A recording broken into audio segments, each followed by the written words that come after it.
So hello everyone, welcome back to the channel. कैसे हैं आप लोग? तो आज हम बहुत ज़्यादा क्रिटिकल टॉपिक के ऊपर बात कर रहे हैं। दैट इज़ लाइक आपने सुना होगा जैसा कि आरआरबीज में एज का बहुत बड़ा इशू हुआ है, तो इसके ऊपर बात करते हैं क्योंकि बहुत सारे बच्चे ऐसे हैं इस बार जो कि एग्जाम में अपीयर नहीं हो पाएंगे। बहुत सारे ऐसे बच्चे, मुझे भी बहुत सारी कमेंट्स आई थी कि दीदी हमारा लास्ट टाइम था, इस बार हम अपीयर नहीं हो पाएंगे, हम तो इस बार फॉर्म ही नहीं भर पाएंगे, एग्जाम तो बहुत दूर की बात है, हम तो फॉर्म ही नहीं भर पाएंगे। ऐसे बहुत सारे कमेंट्स हैं और आईबीपीएस ने बहुत सारे बच्चों के करियर के साथ खेला है। एक्चुअली में देखो, आरआरबीज का जो नोटिफिकेशन होता है हर साल वो 1 जून को आता है, तो जो आपकी एज काउंट होती है वो आपकी 1 जून को होती है। पर जब जनवरी में आईबीपीएस अपना ऑफिशियल कैलेंडर रिलीज किया था तो उसमें ये मेंशन किया गया था कि 27 जून को हम अपना आरआरबी पीओ का एग्जाम कंडक्ट करवाएंगे, ठीक है। बट 16 जून को अनाउंसमेंट होता है हम अपने पेपर पोस्टपोन कर रहे हैं और हमारा एग्जाम अब बाद में कंडक्ट होगा। आप ही देखो ना, आईबीपीएस 27 जून को अपना एग्जाम कंडक्ट कराता तो नोटिफिकेशन कब आता? 1 जून को आता।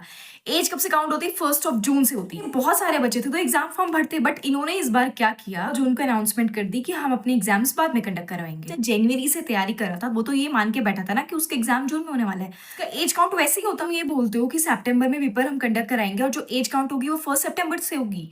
तो लाइक ये 2 महीने का मार्जिन आ रहा है ना, 2 महीने का मार्जिन क्यों आ रहा है? अब देखो मैं क्लियर करती हूँ। जैसे लाइक आपका नोटिफिकेशन आता है तो एज काउंट होती है 1 जून से, 23 में तो 23 में काउंट होती है 1 जून से। पर इन्होंने क्या किया कि 1 सितंबर में नोटिफिकेशन निकाला और बोलते हैं कि एज जो काउंट होगी वो 1 सितंबर से होगी। तुम्हारे साइड से मर्जर हुआ था, प्रॉब्लम तुम्हारे साइड से आई थी, तो ये एज गैप क्यों क्रिएट करा बच्चों के लिए? भाई ये तो गलत है ना यार, क्यों इतने सारे स्टूडेंट्स के साथ ये किया जा रहा है? भाई एक एक दिन का एज गैप बहुत क्रिटिकल होता है यहाँ पे। आपने देखा ना कि सीजल के एग्जाम में क्या हुआ, भी इतने ज्यादा प्रोटेस्ट होने लग गए कि एग्जाम को पोस्टपोन करना पड़ा। तो आई थिंक हर किसी को अपना अपना पॉइंट रखना चाहिए आगे आकर के। हर एक टीचर्स को आवाज उठानी चाहिए। बड़े बड़े रेपुटेड टीचर्स है हमारे इंडस्ट्री के अंदर, आप सबसे रिक्वेस्ट रहेगी कि स्टूडेंट्स के वेलफेयर के लिए आप लोग आवाज उठाएं, क्योंकि बहुत बड़ा गैप है। बहुत सारे बड़े बच्चे ऐसे हैं जो इस बार फॉर्म नहीं भर पाएंगे। इनका एज गैप भी बहुत होता है। यहाँ 2 महीने का एज गैप है पूरा का पूरा, और आईबीपी से रिक्वेस्ट की जानी चाहिए कि वो एक नया नोटिस निकाले और एज काउंट उनके हिसाब से करे। तो लाइक हर किसी को आगे आना चाहिए। आप लोगों के क्या पॉइंट्स है, आप लोगों का क्या पॉइंट ऑफ व्यू, ये मुझे कमेंट सेक्शन में जरूर बताना।